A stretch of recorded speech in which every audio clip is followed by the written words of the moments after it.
पानी परिहाल्यो नि एकैछिन कस्तो राम्रो थियो मौसम आयो पानी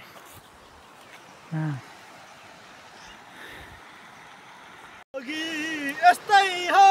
हाम्रो साइलाको भिटाकी फोटो भिटाकी फोटो दुईटै हो क्या राजु साइला जिन्दगी यस्तै हो राजु साइलाको नेपाल यता क्यामेरा चाहिँ बनाउनु पर्ने रहेछ क्या क्या जाने मोबाइल यार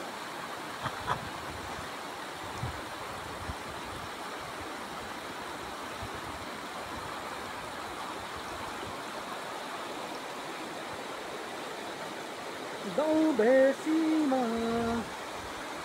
एक आमालाई सराबिन भने जानु जिरी पाउनु पर्ने हो एक आमालाई सराबिन जिरी पाउनु पर्ने दामी छ है जोलाहाको जिरी नेपालको स्विजरल्यान्ड भन्नु भयो मलाई बोल्न आउँदैन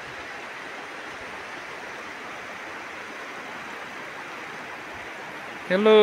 जिरी भलिबल खेलिरहेको छ हौ त्यो जिरी खोला त होला नि जिरी बजार लिङ्कन बजार भन्छ क्या हो त्यसलाई लिङ्कन बजार त्यो प्राविधिक शिक्षालाई नेपालको स्विजरल्यान्ड भनेर चिनिन्छ क्या यो यस बल्ल थाहा जोलाहाको जिरी नेपालको स्विजरल्यान्ड भनेर चिनिने ठाउँमा चाहिँ हाम्रो निरज सरले घुमाउनु ल्याउनु भएको छ उहाँलाई विशेष धन्यवाद दिन चाहन्छु सक्यो हो र चाहिँ स्विजरल्यान्ड हुने यो चाहिँ दोलखाको जिरी हो दोलखाको जिरीको यो सबैभन्दा राम्रो पुल हो यो पुल फेरि यसलाई चाहिँ कसरी चिनिन्छ भने